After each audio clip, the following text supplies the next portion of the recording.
Hello friends, ધમુસ kitchen and vlog પર તમારું સ્વાગત છે। આજે આપણે બનાવીશું એકદમ ટેસ્ટી એવું કોબીનું શાક।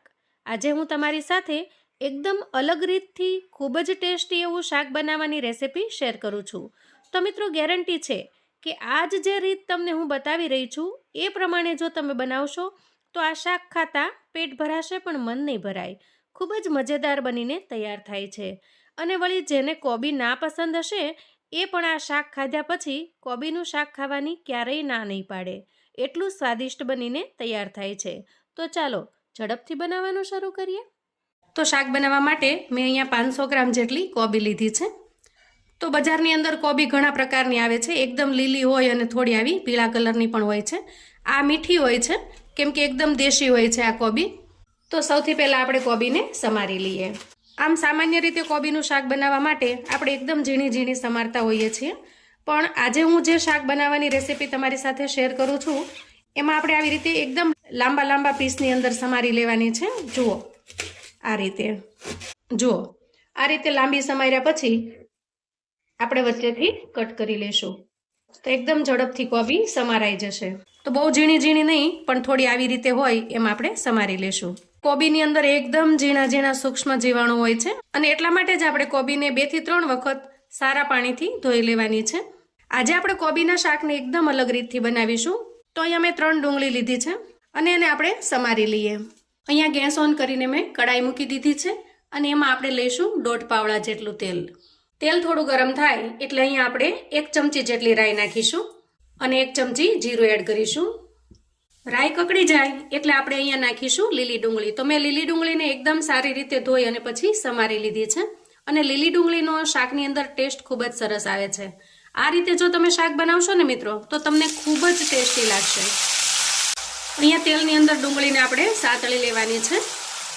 ડુંગળી સારી રીતે સતળાઈ જાય પછી એમાં આપણે આદુ અને મરચાંની પેસ્ટ ઉમેરીશું અને થોડા વટાણા રાખ્યા છે ફોલીને, એને પણ આપણે એડ કરી દઈએ। વટાણાથી એકદમ મસ્ત અને ટેસ્ટી શાક બને છે। હવે આ બધું જ મિક્સ કરી લઈએ અને વટાણાને થોડા આવી રીતે તેલની અંદર સાંતળી લઈએ। તો મોટાભાગે એવું થાય છે કે કોબીનું શાક ખાવાનું કોઈ પસંદ કરતું નથી, ખાસ કરીને બાળકો તો કોબીથી ખૂબ દૂર ભાગતા હોય છે। પણ જો આ રીતે વટાણા અને એવું નાખી અને નવી રીતે તમે કોબીનું શાક બનાવીને આપશો ને તો માંગી માંગીને ખાશે, કેમ કે ખૂબ જ ટેસ્ટી બને છે। હવે અહીંયા જુઓ, વટાણા અને ડુંગળી બંને સારી રીતે સતળાઈ ગયા છે। આ સ્ટેજે આપણે કોબી ઉમેરી દઈએ। કોબી છે એને આપણે થોડી ચડી જાય ત્યાં સુધી એમને રહેવા દેવાની છે, કેમ કે આપણે અહીંયા કુકરમાં શાક નથી બનાવવાના, કડાઈની અંદર જ બનાવવાના છીએ। પહેલાની જે જૂની રીત છે એ પ્રમાણે જ્યારે કુકર નહોતા ને ત્યારે આ રીતે જ શાક બનાવતા અને ખૂબ જ ટેસ્ટી પણ બનતું। કુકરની અંદર શાક બનાવવાથી શું થાય છે કે શાકની જે મીઠાશ હોય છે ને એ જ જતી રહે છે। અહીંયા આપણે ઉમેરીશું સ્વાદ પ્રમાણે મીઠું। તો અહીંયા મીઠું છે એને સારી રીતે પહેલા મિક્સ કરી લઈએ। હવે 5 થી 7 મિનિટ માટે આપણે ઢાંકણ ઢાંકી દેશું અને કોબીને આમનામ સરસ તેલની અંદર ચડવા દેશું। હવે આપણે ઢાંકણ લઈ લઈએ। તો અહીંયા જુઓ, કોબી છે લગભગ 50% જેવી ચડી ગઈ છે, એટલે કે અડધી ચડી ગઈ છે અને આ સ્ટેજે આપણે મસાલા કરી લઈશું। 1 ચમચી ધાણા જીરું એડ કર્યું છે અને અડધી ચમચી હળદર ઉમેરીશું અને 2 ચમચી લાલ મરચું પાવડર એડ કરીશું અને અડધી ચમચી જેટલું અહીંયા કાશ્મીરી લાલ મરચું નાખીશું, જેનાથી ખૂબ સરસ કલર આવે છે। બધા જ મસાલાને આપણે સારી રીતે મિક્સ કરી લઈએ। તો કુકરમાં શાક બનાવીએ એના કરતાં આમાં થોડી વાર તો લાગે છે, પણ શાક ખૂબ જ ટેસ્ટી બને છે। હવે અહીંયા જુઓ, એક મીડિયમ સાઇઝનું ટમેટું છે એને મેં આવી રીતે લાંબા લાંબા પીસની અંદર કટ કરી લીધું છે।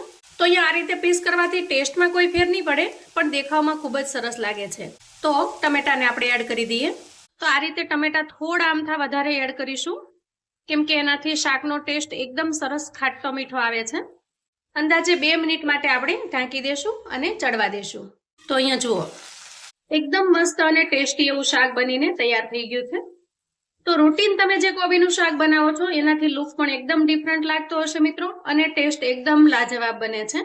ગેસની ફ્લેમને આપણે બંધ કરી દઈશું। તો અહીંયા શાકને આપણે થોડી વાર માટે ઠરવા દઈએ અને પછી સર્વ કરી લઈએ। તો અહીંયા તમે શાકનો લુક પણ જોઈ શકો છો। આપણે જેમ સામાન્ય રીતે કોબીનું શાક બનાવીએ એના કરતાં એકદમ અલગ લાગે છે। તો એક વખત તમે જો આ રીતે બનાવી લીધું તો કાયમ તમને આ રીત ખૂબ જ પસંદ આવવાની છે। ખૂબ જ ટેસ્ટી અને એકદમ શાનદાર બનીને તૈયાર થાય છે। તો તો મિત્રો આવું અવનવું જાણવા માટે ચેનલ પર જો તમે નવા છો તો ચેનલને સબસ્ક્રાઇબ કરો. વિડીયો ગમે તો લાઈક અને શેર કરો. તમારા સગા સંબંધી મિત્રોને પણ કોબીના નવા રીતથી શાક બનાવવાની રેસિપી ચોક્કસથી શેર કરજો, જેથી એ લોકો પણ બનાવીને તૈયાર કરી શકે અને એના પરિવારને પીરસી શકે. તો મને સપોર્ટ કરવા માટે વિડીયોને લાઈક કરો, શેર કરો અને ચેનલને સબસ્ક્રાઇબ કરો. ફરી મળીએ એક નવી રેસિપી સાથે. ત્યાં સુધી આવજો મિત્રો.